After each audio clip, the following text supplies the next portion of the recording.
जुझारू और कर्मठ प्रदेश के अध्यक्ष आदरणीय श्री विष्णुदत्त शर्मा जी, हमारे संगठन के महामंत्री आदरणीय श्रीमान हितानंद जी, हमारे वरिष्ठ नेता आदरणीय रघुनंदन शर्मा जी, हमारे प्रदेश के उपाध्यक्ष भाई आलोक शर्मा जी, मेरे मंत्रिमंडल के सक्रिय और जुझारू मंत्री भाई विश्वास सारंग जी, हुजूर के हमारे लोकप्रिय विधायक भाई रामेश्वर शर्मा जी, गोविंदपुरा की हमारी यशस्वी विधायिका बहन कृष्णा गौर जी, पार्टी के हमारे प्रदेश के महामंत्री आदरणीय भगवान दास सबनानी जी, रणवीर जी, राहुल जी, योगेश जी, हरिशंकर जी, मुकेश जी, लोकेंद्र जी, महेंद्र जी, जिले के अध्यक्ष भाई सुमित पचौरी जी, मंचासीन सभी वरिष्ठ साथीगण और इस सभा कक्ष में उपस्थित और केवल जैसा अध्यक्ष जी बता रहे थे, आज केवल इस सभा कक्ष में नहीं, सभी जिला मुख्यालयों पर, सभी मंडलों में और हर एक बूथ पर उपस्थित कार्यकर्ता बहनों भाइयों, मध्य प्रदेश के आदरणीय बुजुर्गों, नौजवान साथियों और भांजे भांजियों, दोनों हाथ जोड़ के मेरा नमस्कार स्वीकार कीजिए, मेरा प्रणाम स्वीकार कीजिए। अभी अध्यक्ष जी बोल रहे थे तो मुझे लग रहा था कि थोड़ा और बोलते रहे, इसलिए कि आज मेरा गला थोड़ा गड़बड़ है। हालांकि रघु जी भाई साहब ने एक आयुर्वेदिक औषधि मुझे प्रदान की है।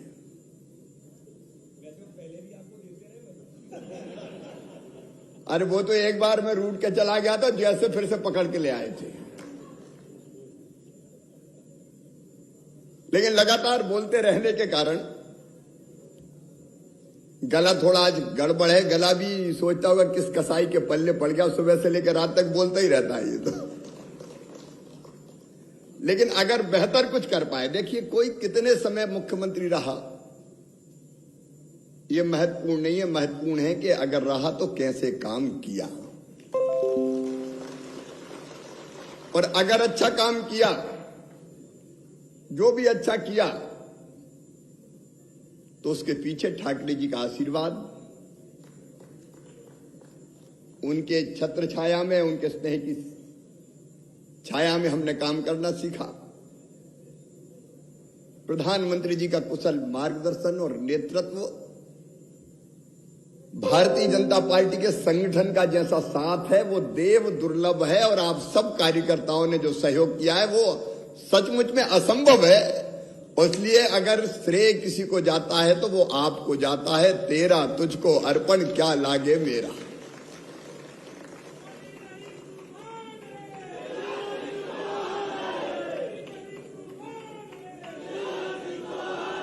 अब तो मामा हूं, मामा।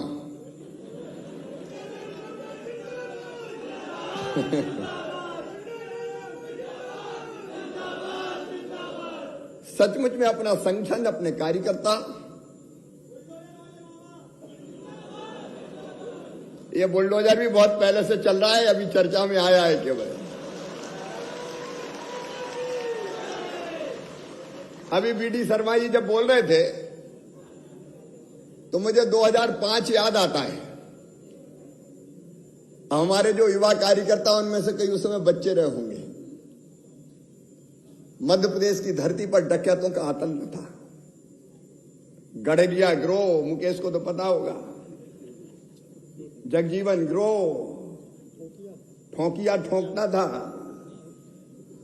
आपको पता नहीं, लाइन में खड़े करके गांव में घुस के गोलियों से भून दिए जाते थे लोग। शाम के 5 बजे के बाद कई जिलों में घरों से नहीं निकलते थे लोग। कि निकले तो पता नहीं कब कौन अपहरण करके ले जाए। और तब जैसा अध्यक्ष जी कह रहे थे, मैंने बैठक की थी एक ग्वालियर में, सतना में भी जो उन्होंने कहा मैंने कहा था और साफ कह दिया था कि ये डकैत मध्य प्रदेश की धरती पर नहीं चलेंगे। मध्य प्रदेश की धरती पर या तो शिवराज सिंह चौहान रहेगा या डाकू रहेंगे, दोनों एक साथ नहीं रह सकते। और मुझे कहते हुए गर्व है, डकैतों को जो ठोंकना शुरू किया तो या तो ऊपर चले गए या जेलों में गए या सबने आत्मसमर्पण कर दिया। और आज की तारीख तक कोई बड़ा सूचीबद्ध गिरोह मध्य प्रदेश की धरती पर खड़ा नहीं हो पाया। यह भारतीय जनता पार्टी की सरकार की देन है। और मैं एक बात साफ करूं, कांग्रेस में क्यों नहीं मरे ये डाकू? क्योंकि राजनीतिक संरक्षण मिलता था। पुलिस को अगर कह दो, प्रशासन को अगर कह दो, तो फिर कैसे बुलडोजर चलते हैं रोज देख रहे हैं। आज भी देखा होगा इंदौर में, आपने देखा कि नहीं देखा? कोई दबंग गुंडा और बदमाश कहीं राज्य शासन के ऊपर जा सकता है? मसल के फेंक देंगे, पता नहीं चलेगा कहां चला गया। सिमी के नेटवर्क को हम लोगों ने ध्वस्त किया, अपनी सरकार ने ध्वस्त किया। दिग्विजय मुख्यमंत्री थे तो कुएं हथियार उगलते थे, झरनिया कांड, पता नहीं कौन कौन से कांड, उस नेटवर्क को ध्वस्त किया। कांग्रेस के जमाने में नक्सलवादियों ने कांग्रेस के एक मंत्री की गर्दन गांव में जाके काट दी थी। और लोग सोचते थे होगा क्या, नक्सलवाद रुकेगा कैसे? मुझे कहते हुए गर्व है कि अपनी भारतीय जनता पार्टी की सरकार ने नक्सलवाद के बड़े कदमों को वहीं थाम दिया, मध्य प्रदेश की धरती पर घुस नहीं पाए। और आपने देखा होगा सिमी के आतंकवादी जब जेल तोड़ के भागे तो ज्यादा दूर नहीं जा पाए, एनकाउंटर में भोपाल के अगल बगल में ढेर कर दिए गए। और उसके बाद उन आतंकवादियों ने कहा कि भैया ताला लगा के चाबी तुम ही ले जाओ, अब हमें कहीं नहीं जाना, अब जेल में ही रहेंगे हम। ये भारतीय जनता पार्टी की सरकार की दम है। और आज भी मुझे ये कहते हुए, क्योंकि यह संस्कार है भारतीय जनता पार्टी के, सज्जनों के लिए हमारी सरकार फूल से ज्यादा कोमल है। सज्जनों के लिए फूल से ज्यादा कोमल, लेकिन दुष्टों के लिए वज्र से ज्यादा कठोर। अब ऐसे लोग जो बहन और बेटी की तरफ गलत दृष्टि से देखें, कोई दुराचारी हो तो मुझे बताओ, क्या केवल जेल भेज के हम चैन की सांस ले लेंगे? जेल चला गया, फिर पता चला जमानत हो गई, फिर आ गया। और जो सोच समझ के हमने तय किया है कि बहन और बेटी की तरफ गलत नजर से देखने वाले किसी भी कीमत पर बर्दाश्त नहीं होंगे, तबाह कर दिए जाएंगे। केवल जेल जाने से काम नहीं चलेगा, कार्रवाई ऐसी हो कि कांप जाएं। और ये अभियान जारी है, जारी रहेगा। जमीनों की, गरीबों की जमीनों पर कब्जा करने वाले, अब यही एक ऐसा अपराधी मिल गया जो मासूम बेटियों के साथ दुराचार करता था।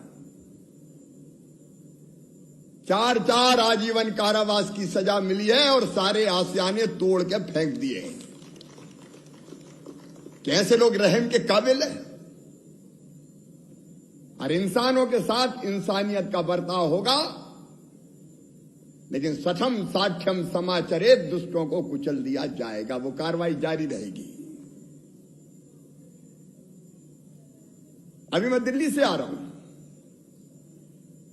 अभी चारों तरफ आप देखेंगे गेहूं की फसल कितनी शानदार आई है।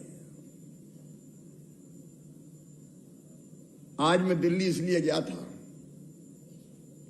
कि गेहूं के रेट बढ़ रहे और मध्य प्रदेश का गेहूं एमपी वीट के नाम से जाना जाता है। अपना सरवती, कंपनियां कहती सोने जैसे दाने। और ऐड में जितनी मेरी बहनों देखती फूलती हुई रोटियां, आशीर्वाद पता नहीं कौन कौन सी आईटीसी कौन कौन दिखाते हैं, फूलती हुई रोटियां, वो कौन के गेहूं से बनती है? मध्य प्रदेश का गेहूं। हमने तय किया कि मध्य प्रदेश के गेहूं को अब निर्यात करेंगे पूरी दुनिया में। और आज निर्यातकों के साथ बैठक थी,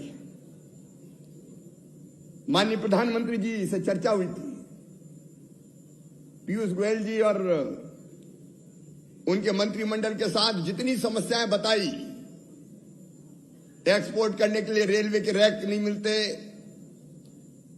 पोर्ट में जगह नहीं मिलती, जितनी चीजें बताई हमने सबका समाधान कर दिया। उन्हें एक मांग और मुझसे की थी आज कि कम से कम जो गेहूं एक्सपोर्ट करें, आप निर्यात करें दुनिया के देशों को, उस पर मंडी टैक्स ना लें। तो आज हमने ये भी फैसला कर दिया कि जो दुनिया के बाहर के देशों में मध्य प्रदेश का गेहूं जाएगा उस पर मंडी टैक्स नहीं लगाया जाएगा। इससे किसानों को फायदा होगा, हमारा गेहूं जाएगा।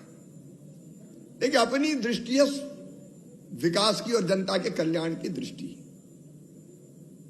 अध्यक्ष ये भी बता रहे थे, उनकी सरकार 15 महीने की सरकार, और 15 महीने में क्या कहर ढाया है। कार्यकर्ता भी जरा सोच लेना भैया। जब उनकी सरकार थी, एक पार्षद भोपाल के अपने राजू मीणा सारी दुकानें तोड़ के फेंक दी। सूरज मारन अपने ही कार्यकर्ता थे। जगह जगह उनने बदमाशों पर नहीं, कार्यकर्ताओं पर कहर ढाया था। वल्लभ भवन लूट का अड्डा बन गया था। उस समय के मुख्यमंत्री के पास विधायकों से मिलने का टाइम नहीं था, लेकिन कहीं का ठेकेदार आ जाए तो भव्य स्वागत करो, दरवाजे बंद, लेन देन की बातें चालू। अरे हमारी सरकार मिशन की सरकार है, उनकी सरकार कमीशन की सरकार थी, कमीशन की सरकार चलाती। मध्य प्रदेश का सारा विकास ठप हो गया था। अभी बीडी शर्मा जी सड़कों की बात कर रहे थे। अब छोटे बच्चों को नहीं पता, जो हमारे युवा उनको भी नहीं पता, कभी सड़कें 2003 के पहले की देखी है। बेटा तुम तो मामा के राज में पैदा हुए, तो चिकनी सड़कें देखी है तुमने। एक जमाना था कि गड्ढों में सड़क थे, कि सड़क में गड्ढा थे, क्या गड्ढम गड्ढा था, यही पता नहीं चलता था। रोडों के नाम कोई हाजमा रोड कहता था, कोई और रोड कहता था। रोड पे कम चलती थी गाड़ियां, खेतों में ज्यादा कूदती थी कि खेतों में से निकल लो। कोई याद करे कांग्रेस कब हो रहा है? अगर सड़क पे गाड़ी चल जाए तो गाड़ी खाए हिचकोले, हड्डा पसरा सारे डोले, याद आ जाए शंकर भोले। गाड़ी के साथ साथ हड्डियां भी चटक जाती थी। और ये रामेश्वर शर्मा बैठे, ये गर्मी के दिनों में रामधुन गाते थे, बिजली नहीं मिलती थी, चड्डी बनियान पे पहन पहन के लोग निकलते थे, टावल लपेट लपेट के। हाँ, ये सच्चाई है। रात भर जब अप्रैल की मई की गर्मी में बिजली नहीं आती थी, तो टावल लपेटे ही हवा करते रहते थे लोग। क्या करो, वो दुर्दिन देखे नहीं है। आज तो अगर घंटा 2 घंटा बिजली चली जाए तो वही खबर बन जाती है, बाद में वही खबर बन जाती है। पानी क्या था पता नहीं थे, मध्य प्रदेश को तबाह और बर्बाद कर दिया था। और जैसे ही कमलनाथ आए, फिर सारे विकास के काम ठप, सारे काम ठप कर दिए। एक के बाद एक योजनाएं बंद कर दी। लाडली लक्ष्मी बेटियों ने क्या बिगाड़ा था? हम शादी करते थे बेटियों की,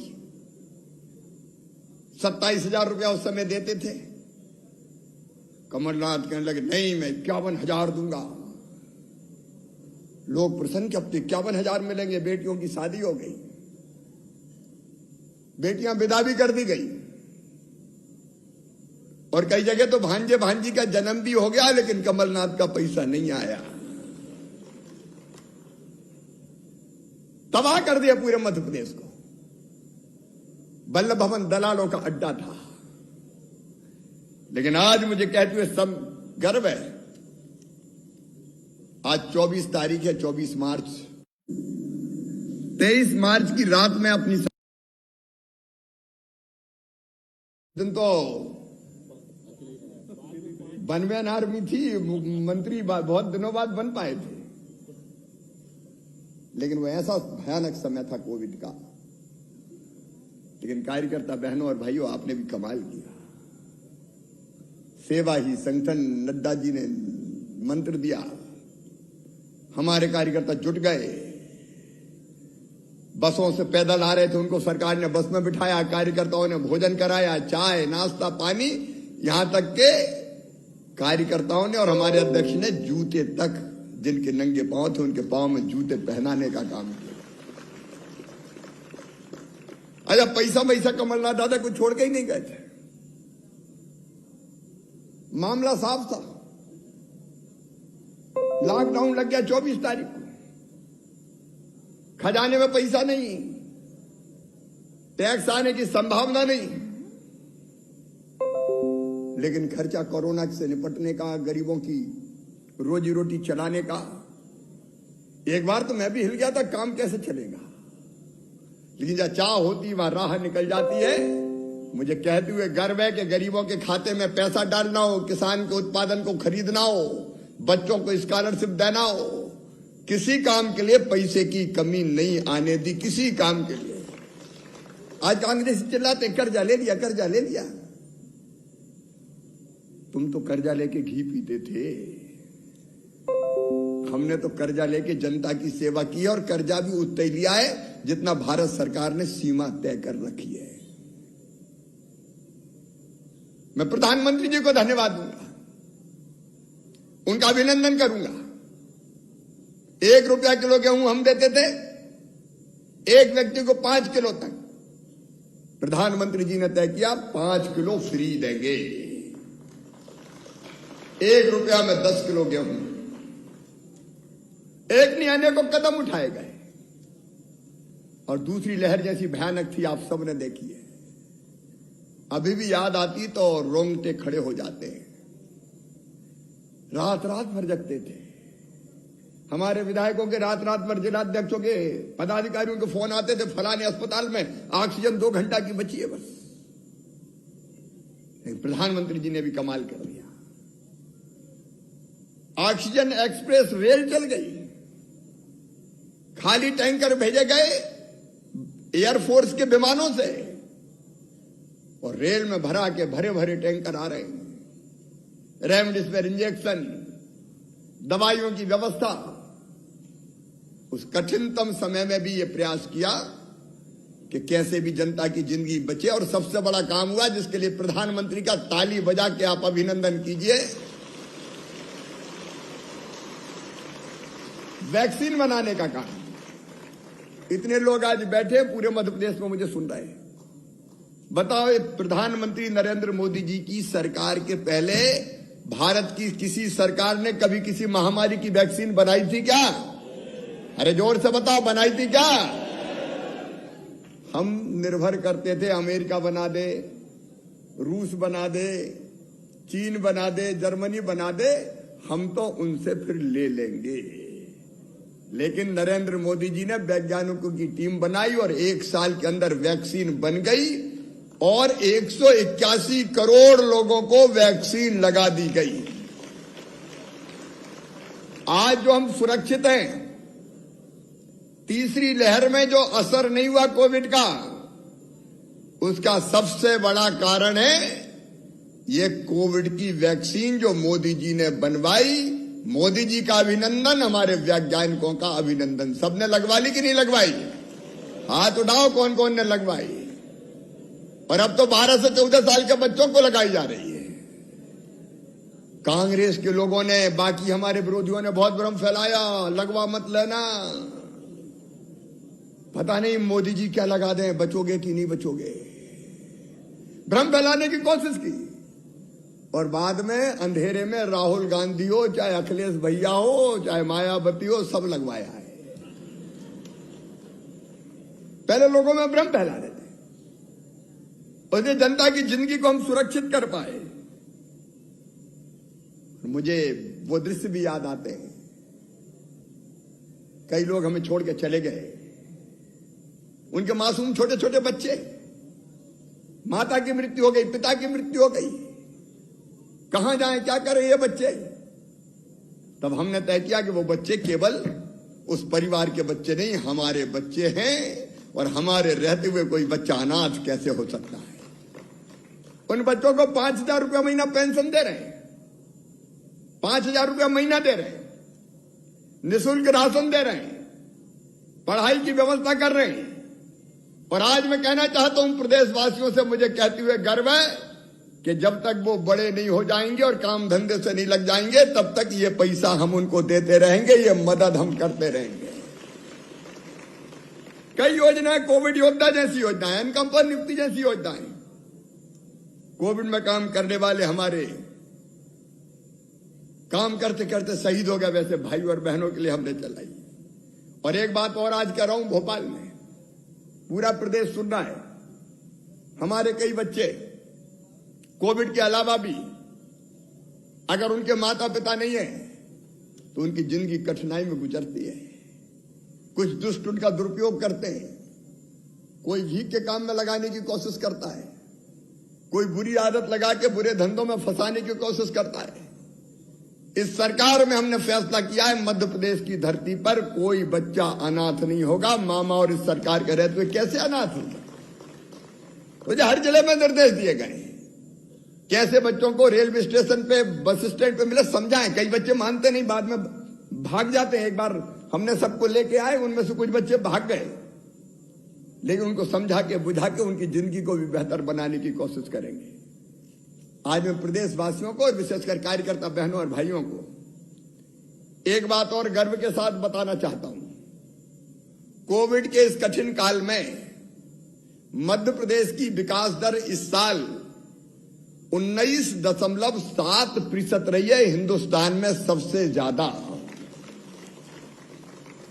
विकास दर। मतलब हमारा प्रदेश का जो पूरा उत्पादन, सकल खेतों का, कारखानों का, गांव में बनने वाली बाकी चीजों का, वो जितनी तेज गति से बढ़ता है उसको आंकते हैं, उसकी रफ्तार मध्य प्रदेश की सबसे ज्यादा है।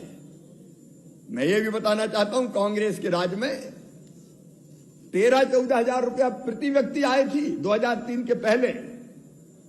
आज अपनी सरकार के कारण, केंद्र के नेतृत्व के कारण मध्य प्रदेश में प्रति व्यक्ति आय एक साल में बढ़ के 1,24,000 रुपया हो गई है।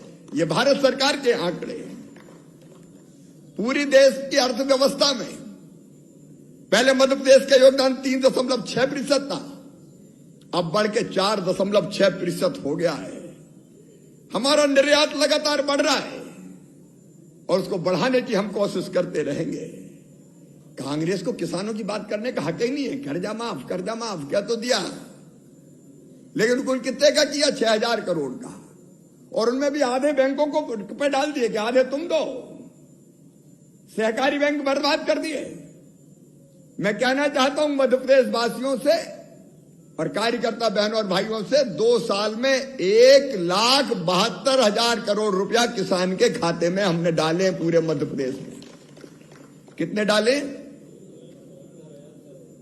फिर से बताओ, कितने डाले? ये रट जाना चाहिए। हम तो किसान विरोधी होने का आरोप लगाते हैं, जिन्हें 1,72,000 करोड़ रुपया किसानों के खाते में डाले।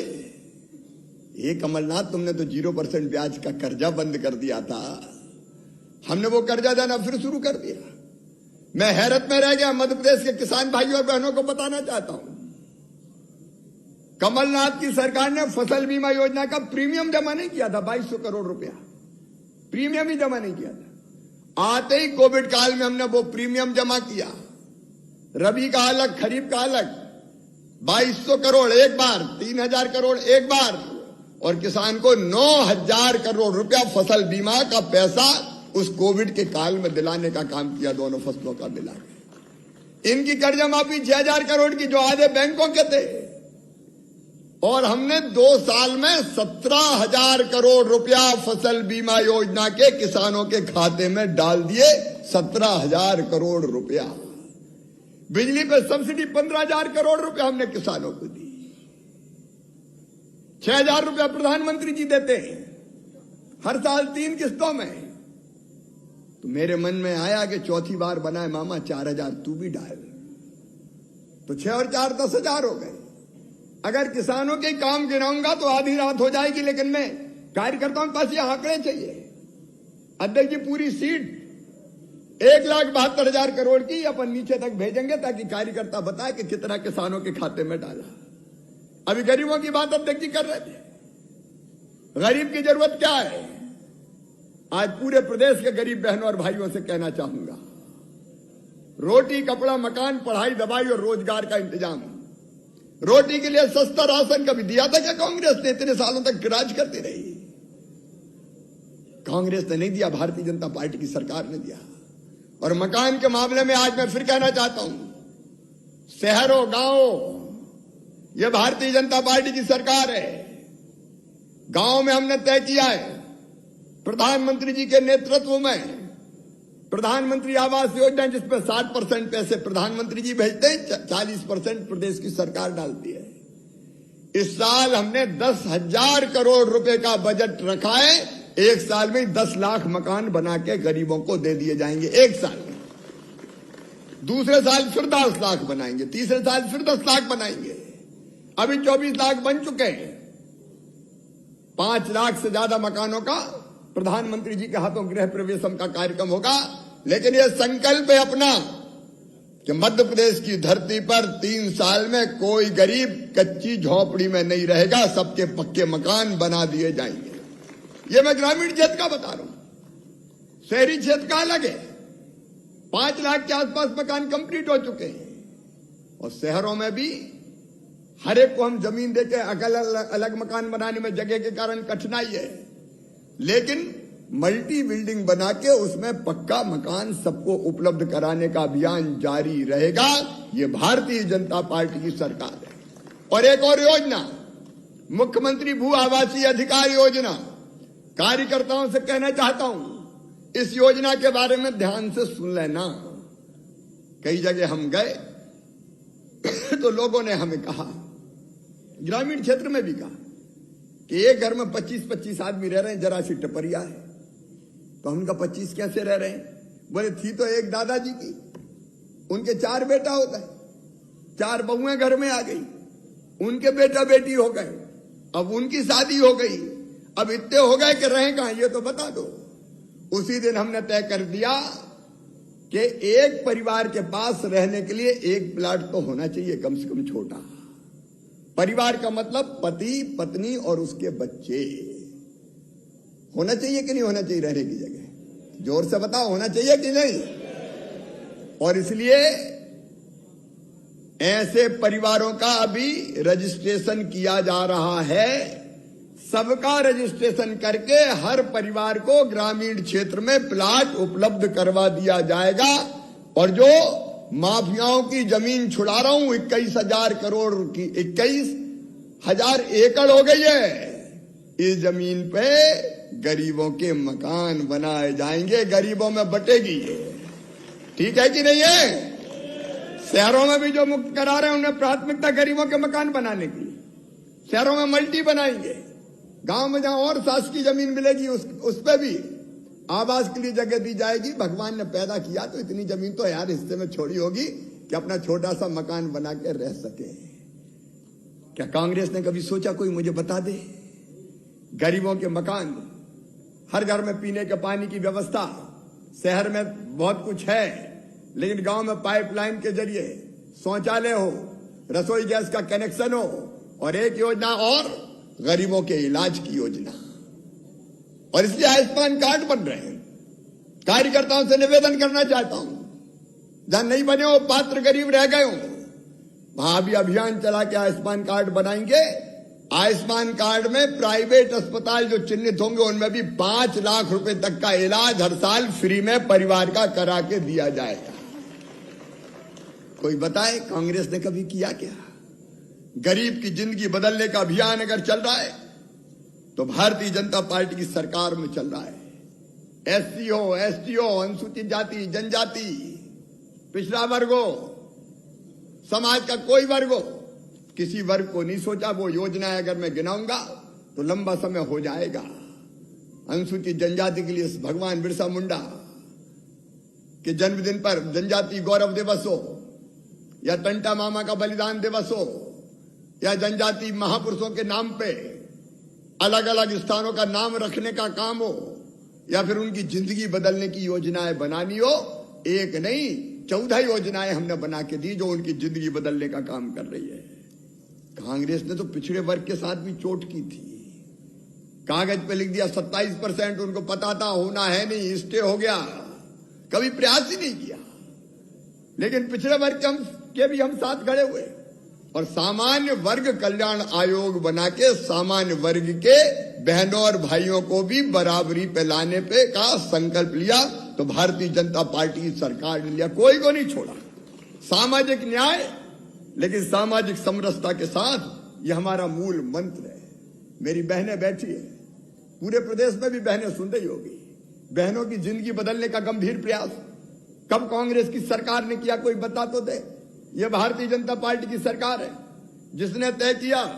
आप एक बार सोच के देखो मेरी बहनों, पैदा होने से पहले मैं क्या, पैदा होने के बाद मैं पहले कहता था, अब पैदा होने के भी पहले गरीब बहन, मजदूर बहन अगर बेटा बेटी को जन्म देने वाली होगी तो जन्म देने के पहले 4,000 रुपया उसके खाते में डाले जाएंगे ताकि वो आराम भी कर सके घर पे रह के और उसको पोषण आहार भी मिल सके, ताकि बच्चे का भी पालन कोख में भी ठीक से हो सके। कभी कोई कल्पना करता है कांग्रेस ने कभी सोचा होगा क्या? ये भारतीय जनता पार्टी ने सोचा। और जन्म देने के बाद फिर 12,000 रुपया, ताकि गरीब बहन अगर मजदूरी करती हो तो कम से कम महीना भर जाके तो आराम कर ले और ऐसे समय लड्डू वगैरह खाने भी मिल जाए ताकि ढंग से पोषण आहार उसको मिल जाए। कब कांग्रेस ने सोचा? तय किया हम लोगों ने, बेटी पैदा हो तो लाडली लक्ष्मी, 43 लाख लाडली लक्ष्मी बेटियां हो गई।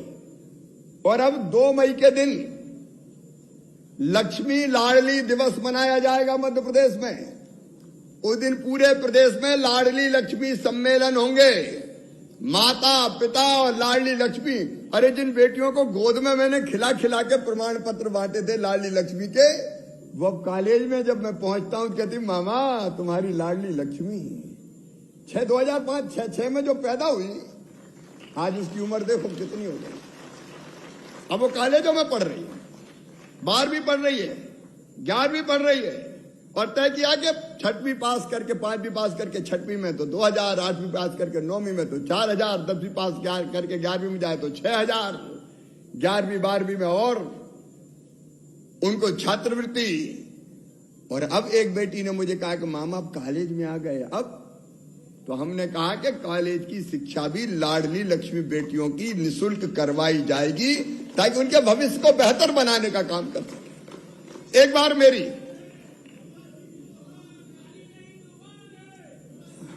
अभी तो मामा की बात हो रही बेटा।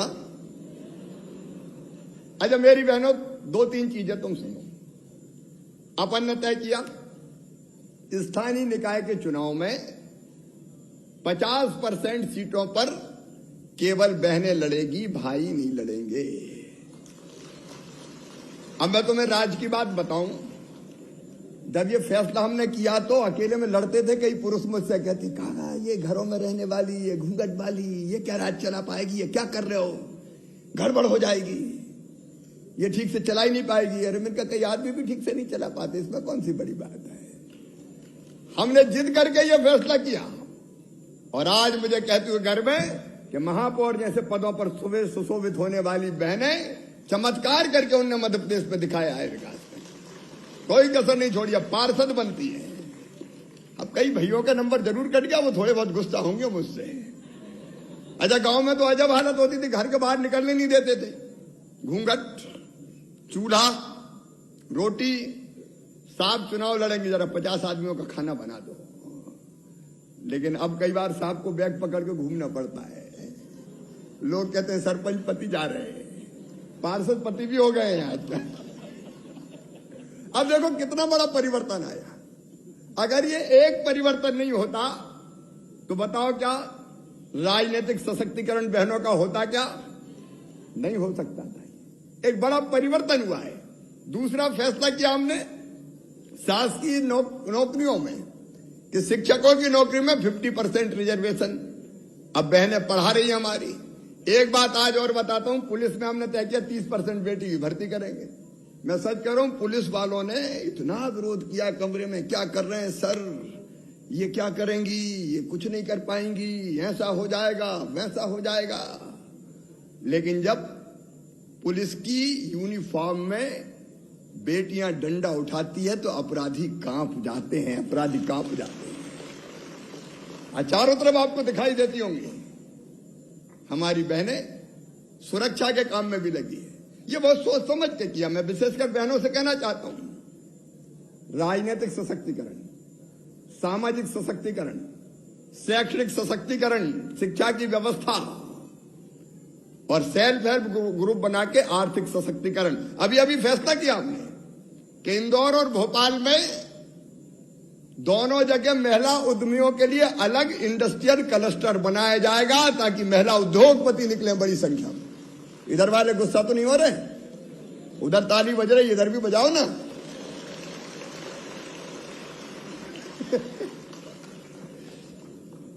महिला उद्यमी निकल रही है, उद्योगपति बन के आगे आ रही है।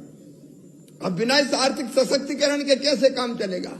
और एक बात और की कि संपत्ति अगर धर्मपत्नी के नाम पे करोगे तो स्टाम्प शुल्क 3% ही लगेगा, 1% लगेगा। तो पहले तो नाम करवाते नहीं थे, साहब का ही नाम होगा। जब 3 से 1% हुआ, बोले अब तेरे नाम करवा देते हैं।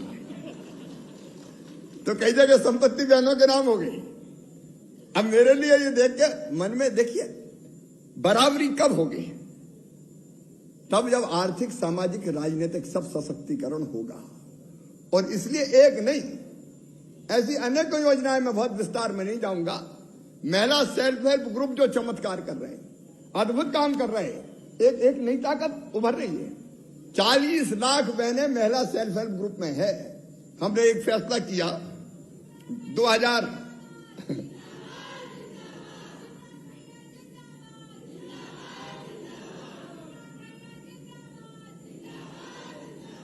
इधर वाले नहीं लगा रहे 2018 में हमने फैसला किया बच्चों का जो पोषण आहार बनता, रेडी टू ईट कहते हैं, वो बनता 800 करोड़ रुपया का। कौन बनाते थे इसको? ठेकेदार। एमपी एग्रो ठेकेदार तय करता था और बड़ा खेल चलता था इसमें, कौन को ठेका मिलेगा, कैसे मिलेगा। तो मेरे मन में एक विचार आया कि ठेकेदार छोड़ो यार, ये महिला सेल्फ हेल्प ग्रुप जो अपने हैं, स्वयं सहायता समूह, इसके संघ बनाएंगे। अब इस फैसले का भी खूब विरोध हुआ, लेकिन 18 में हमने फैसला कर दिया कि खुद प्लांट लगाएंगी बहनें, सरकार देगी पैसा प्लांट लगाने के लिए, और खुद वो चलाएंगी। अगर कोई बहन पोषण आहार बनाएंगी तो बच्चों के लिए अच्छा बनाएंगी, वो ठेकेदारों से तो अच्छा बनाएंगी। अब हमने 18 में ये फैसला कर दिया। 19 में कमलनाथ दादा धमके, उनने बहनों से छीन के फिर ठेकेदारों को दे दिया। मेरी बहनों अब फिर ठेकेदारों से छीन के वो सारे प्लांट बहनों के हवाले कर दिए गए हैं और बहनें पोषण आहार बनाने का काम कर रही है। स्कूल में यूनिफॉर्म सिलना, गेहूं की खरीदी, एक नहीं अनेकों चीजें हमारी बहनें करने का काम कर रही हैं। गरीबों ने कोरोना के काल मुझे लगा कि बिजली के बिल, अब ये गरीब कैसे भर पाएंगे, तो हमने उस समय फैसला किया स्थगित गरीबों के बिजली के बिल। अब वो स्थगित करके बाद में बिजली वालों ने कहा कि अब 6 किस्तों में ले ले।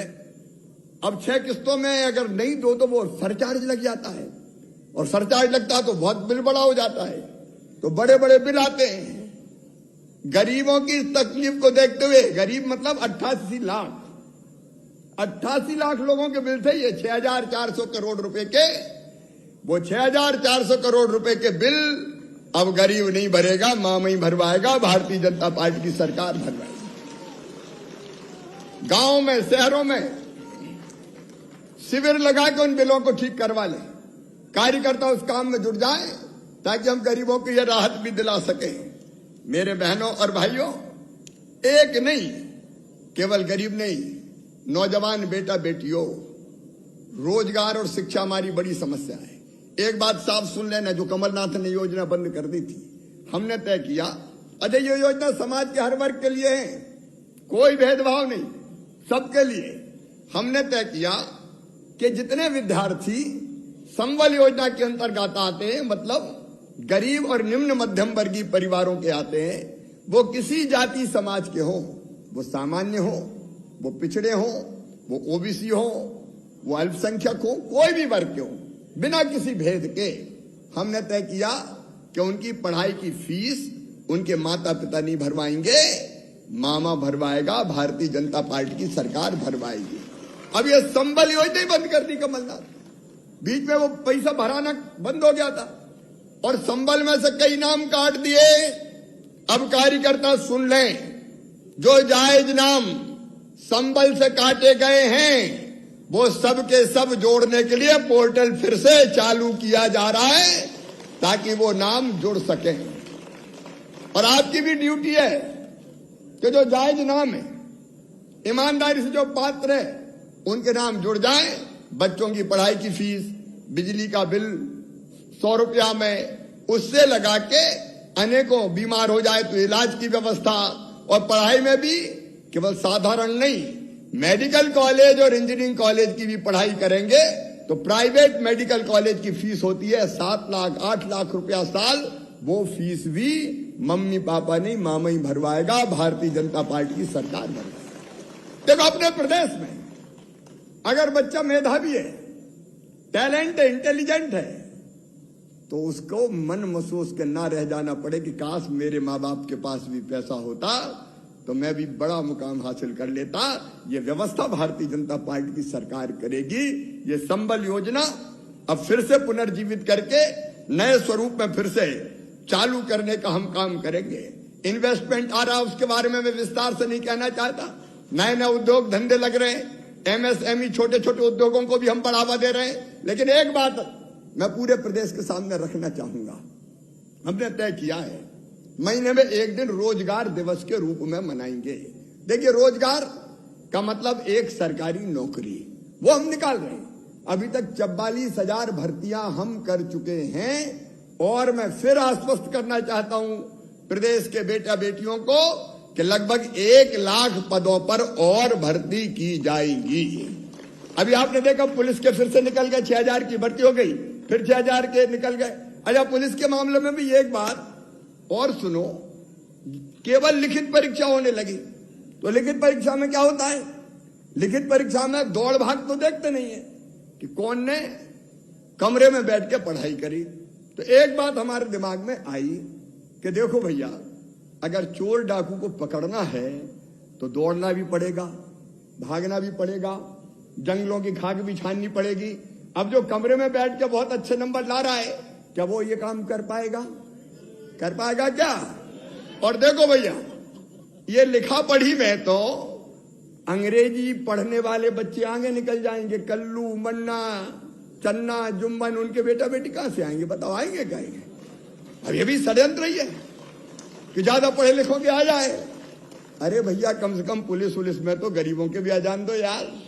हमारे भी बच्चे दौड़ लेंगे, भाग लेंगे, ट्रेनिंग लेंगे, अपराधियों को पकड़ लेंगे। तो इस बार पैटर्न बदल दिया अपन ने, और पैटर्न बदल के तय कर दिया कि 50% नंबर होंगे दौड़ के, भाग के, दौड़े, भागे, कूदे, और उसमें कोई बेईमानी ना हो, इसलिए पूरी वीडियोग्राफी और साइंटिफिक तरीके से जैसे दौड़ाएंगे तो पांव में टैग बांध के दौड़ाएंगे ताकि कोई बेईमानी ना कर सके, और कंप्यूटर में जाए कि इसके दौड़ इतनी तेज है तो कोई बेईमानी ना हो पाए। ठीक है कि नहीं? मेरी बात समझ रहे कि नहीं?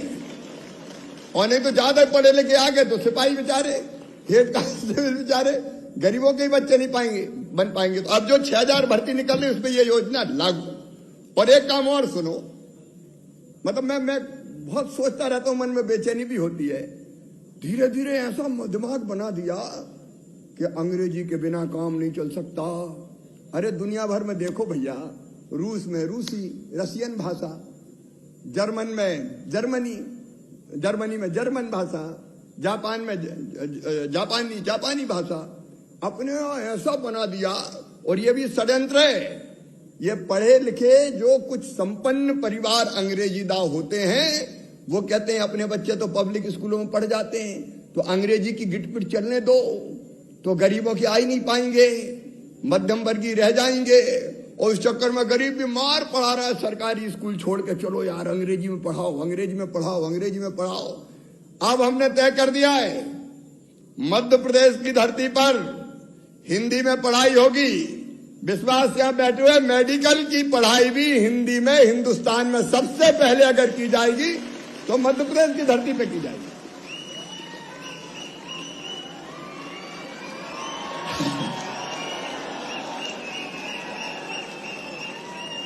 अब ये देखिए, ये जनता के दिल की आवाज है। ये अंग्रेजी प्रतिभा को कुंठित करके मार देती है और कुछ लोगों के बच्चे बड़े पदों पर पहुंच जाते हैं। ये अन्याय नहीं होने दिया जाएगा। गरीब और सामान्य परिवारों के बच्चे भी आगे आएंगे। अपनी भाषा में, अपनी भाषा में, अपनी भाषा में विचारों की जो अभिव्यक्ति होती है वो कोई दूसरे की भाषा में कर सकता है। अंग्रेज चले गए लेकिन अंग्रेजी छोड़ गए और कुछ मानसिक रूप से गुलाम हो गए। ये मध्य प्रदेश में नहीं चलने दिया जाएगा। मेडिकल इंजीनियरिंग की पढ़ाई और इसलिए एक स्कूल और खोल रहे हैं, उसका नाम है सीएम राइज स्कूल। इस बार बजट में उसके लिए प्रावधान किया है। हम लगभग 1500 करोड़ रुपया खर्चा करेंगे। स्कूल की बिल्डिंग बनेगी 24 करोड़ रुपया में। गांव में भी हम 15, 20, 25 गांव के बीच में, देखो आजकल चलन चल गया पब्लिक स्कूल, अंग्रेजी मीडियम, फलाना सेंट फ्रांसिस, पता नहीं कौन कौन सी स्कूल, उनमें ही चलो। हमने कहा यार अच्छे स्कूल तुम बनाओ। अब गरीबों के बेटा बेटी कहां के भास्कर, क्या कौन सी वैली है उसमें जाके पढ़ेंगे बताओ? संस्कार वैली में कहां से जाके पढ़ेंगे? मुश्किल से तो पेट भरा रहा है। संस्कार वैली, डीपीएस, कहां जाएंगे गरीबों के बच्चे? तो अपन ने तय किया कि यार अपन ही इनसे अच्छे स्कूल बनाओ सरकारी। 24 करोड़ रुपया में बिल्डिंग बनेगी। उसमें लाइब्रेरी होगी, प्रयोगशाला होगी, स्मार्ट क्लास का मतलब अगर दिल्ली में बैठ के कोई पढ़ाएगा तो क्लास में उनको सामने दिखाई देगा, वो सवाल जवाब भी कर सकेंगे। क्योंकि हर गांव में बड़े बड़े टीचर भेज नहीं सकते अपन, तो स्मार्ट क्लास भी होगी। और इसमें जैसे ग्रामीण क्षेत्र में बना, भोपाल में भी बन रहा है, आप सबके यहाँ बन रहे हैं ना, भोपाल में भी बन रहे हैं। शानदार स्कूल, बिल्कुल बढ़िया, सारी सुविधाएं और वैसे शिक्षक, ताकि पढ़ पढ़ के। और गांव में हमने क्या किया, 25-30 गांव के बीच में एक स्कूल। अब एक स्कूल में जाएंगे कैसे लोग? तो बस जाएगी लेने, बस जाएगी, क्योंकि सड़कें तो बढ़िया करी दी अपन ने, तो बस लेने जाएगी। बच्चे बस में बैठेंगे, स्कूल में आएंगे, आधा घंटे में स्कूल पहुंच जाएंगे। शाम को जैसे छुट्टी की घंटी बजी फिर बस में बैठे और फिर घर छोड़ दिए। शानदार पढ़ाई करवा के गरीबों के और किसानों के बच्चों को भी आगे बढ़ाने का चमत्कार होगा तो अपने मध्य प्रदेश की धरती पर होगा। शिक्षा की गुणवत्ता में भी हम लोग सुधार करेंगे। एक नहीं, ऐसे अनेकों प्रकल्प चल रहे हैं। और वैसे ही स्वास्थ्य की, चिकित्सा की व्यवस्थाएं, उसको बेहतर बनाने का कोविड काल में काफी काम हुआ।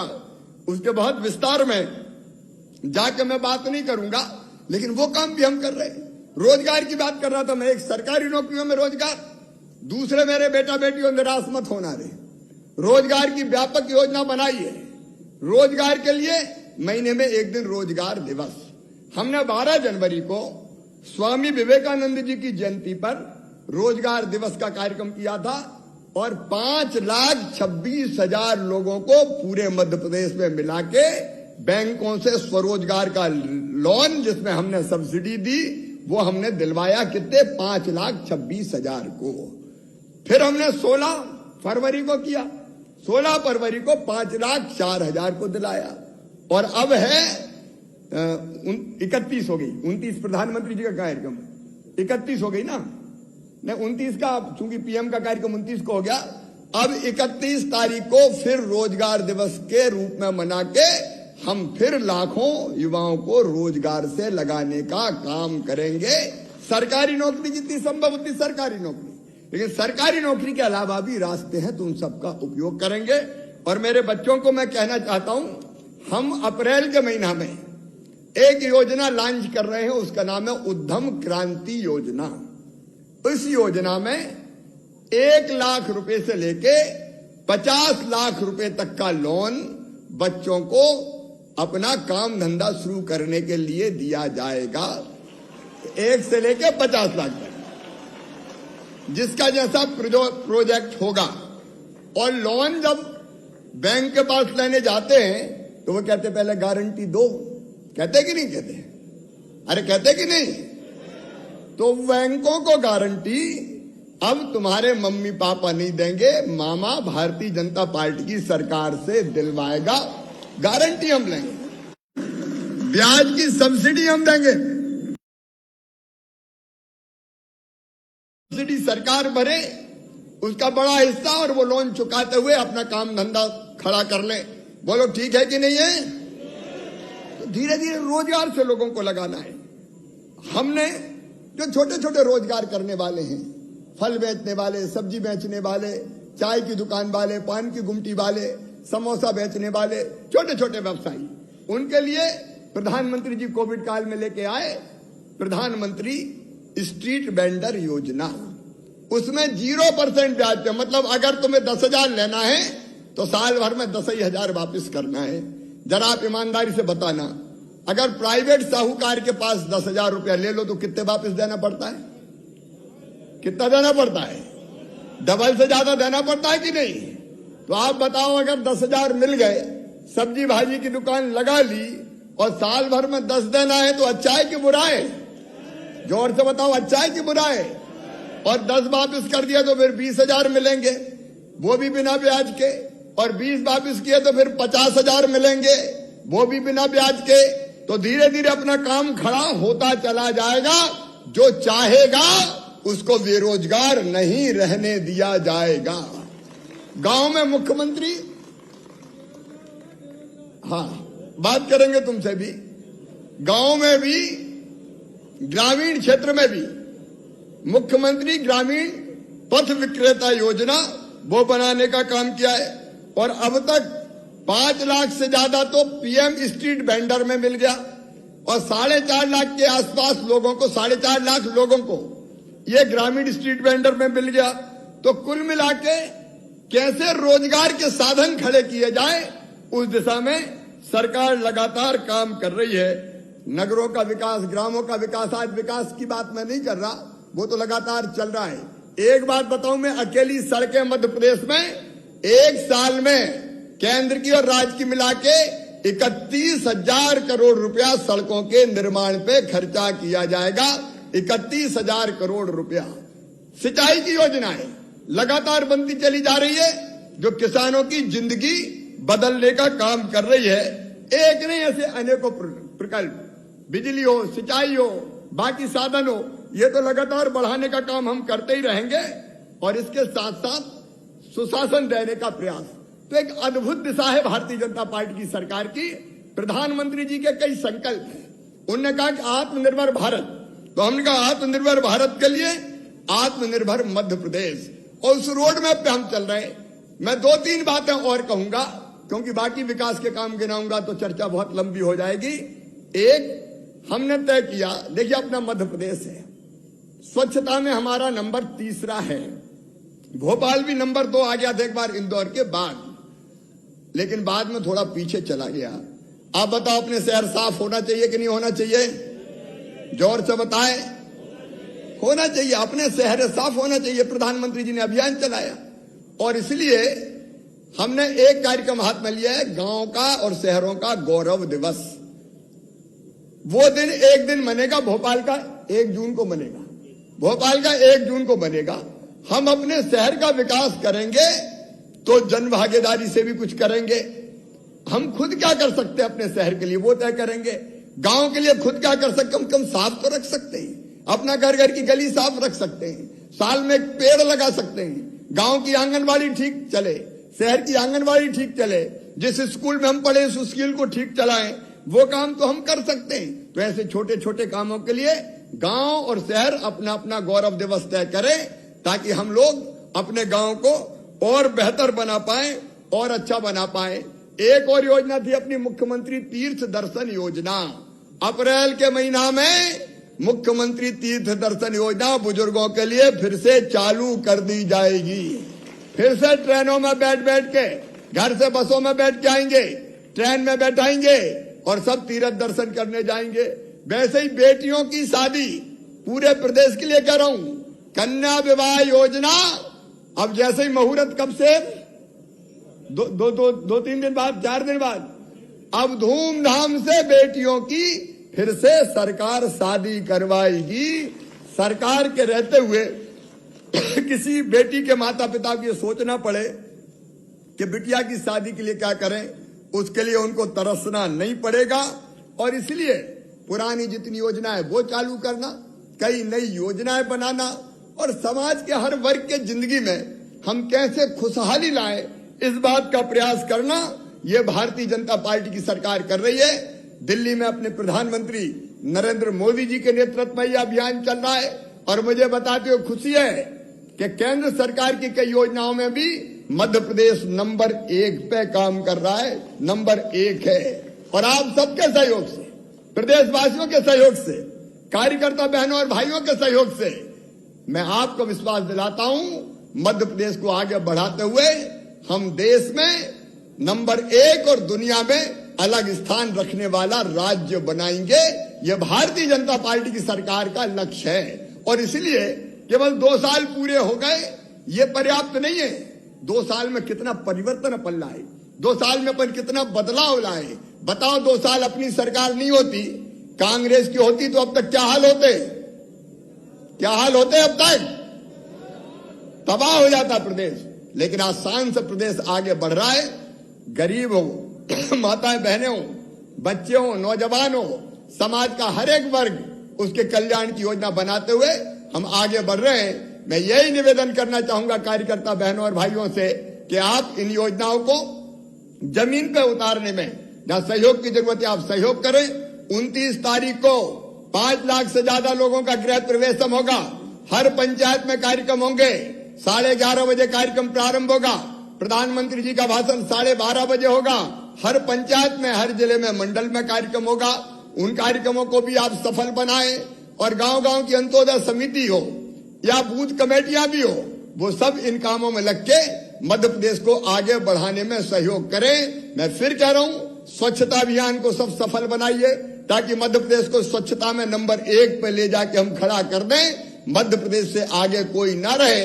जैसे इंदौर देश में अलग स्थान रखता है, हमारे शहरों का भी स्थान बने। कुछ काम हम अपने प्रदेश को बनाने के लिए अपनी तरफ से करें। जैसे मैं रोज एक पेड़ लगाता हूं। अब पेड़ लगाना अच्छी बात है कि नहीं? अच्छी बात है कि नहीं? तो आज मैं कह रहा हूं भैया, अपने जन्मदिन पे पेड़ लगाओ। लगाओगे अपने जन्मदिन पे? कौन कौन लगाएंगे? हाथ उठाओ। रोज मत लगाओ, अपने जन्मदिन पे पेड़ लगाने से बड़ा उपहार कोई हो नहीं सकता। वो धरती को बचाने का काम करता है, स्वच्छता का काम करें। अपने कोई ना कोई एक काम जरूर हाथ में ले। बेटी बचाओ के काम में आगे आए। हम सब मिलकर काम करेंगे तो अपना प्रदेश तेजी से आगे बढ़ेगा।